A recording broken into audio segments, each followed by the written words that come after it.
Shalom, Bapak Ibu Saudara yang kekasih di dalam Tuhan Yesus Kristus. Hari ini kita jumpa lagi dalam renungan Kristen. Satu hal yang sering dipersoalkan bagi kita adalah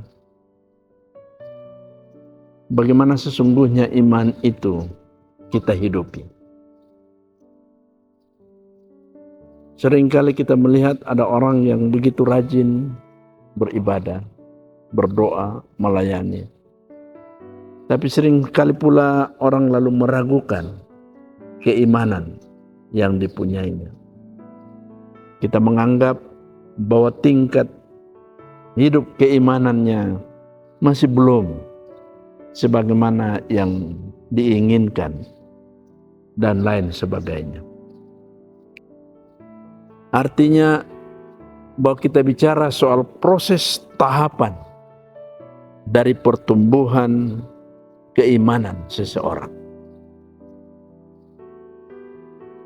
Proses pertumbuhan keimanan seseorang itu mesti diukur dari bagaimana seseorang dapat mengerti tentang kasih itu. Kasih untuk sebuah kepribadian yang mengarah pada kepribadian seperti Yesus. Ini tentu tidaklah ringan, tidaklah gampang. Bagaimana supaya kita bisa menumbuhkan keimanan kita? Dikatakan oleh Petrus dalam 2 Petrus pasal 3 ayat yang ketiga sampai dengan ayat yang ke-11. Antara lain dikatakan di sana di dalam ayat yang ketiga, karena kuasa ilahinya telah menganugerahkan kepada kita segala sesuatu yang berguna untuk hidup yang saleh oleh pengenalan kita akan Dia yang telah memanggil kita oleh kuasanya yang mulia dan ajaib. Di dalam ayat ini kita menemukan bahwa di dalam diri kita sesungguhnya Allah telah memberikan kuasa untuk persoalan keimanan tadi. Artinya bahwa mestinya dalam kehidupan kekristenan Allah telah memberikan kepada setiap orang yang percaya kepadanya, Allah telah menganugerahkan kepadanya sesuatu yang berguna untuk hidup atau untuk kehidupan dan kesalehan. Selanjutnya di dalam ayat yang keempat dikatakan dengan jalan itu Ia telah menganugerahkan kepada kita janji-janji yang berharga dan yang sangat besar, supaya olehnya kamu boleh mengambil bagian dalam kodrat ilahi dan luput dari hawa nafsu duniawi yang membinasakan.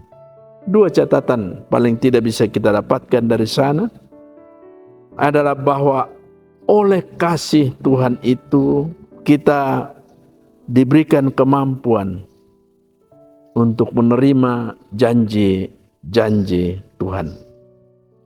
Kita diberikan suatu yang sangat berharga, yang besar, supaya oleh pemberian Allah itu kita dapat mengambil bagian dalam kodrat ilahi.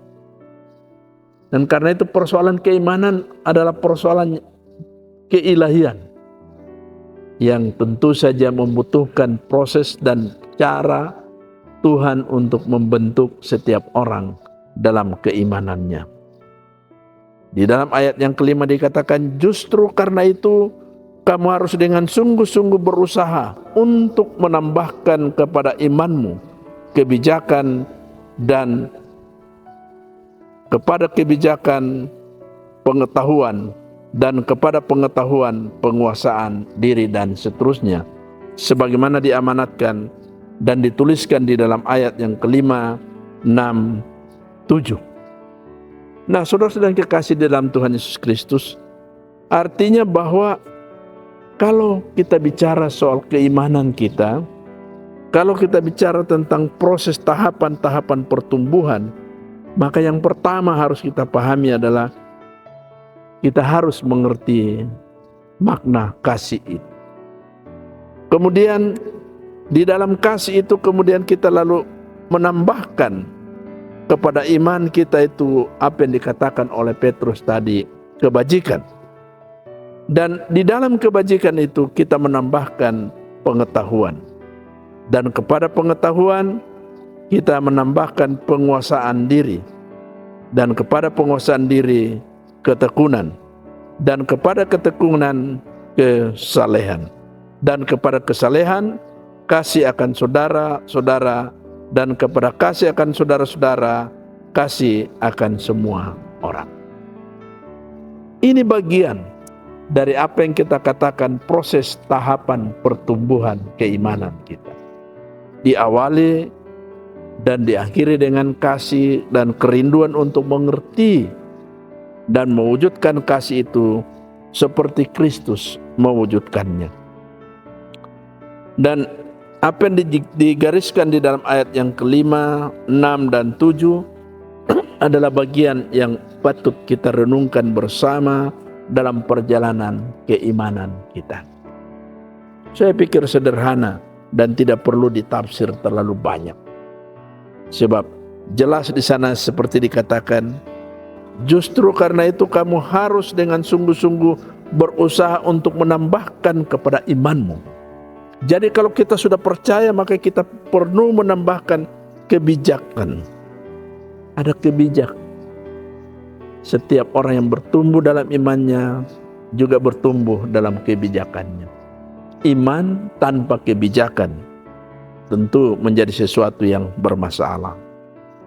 Dan kebijakan tanpa pengetahuan itu juga akan menjadi sesuatu yang bermasalah. Lalu kepada pengetahuan ada penguasaan diri.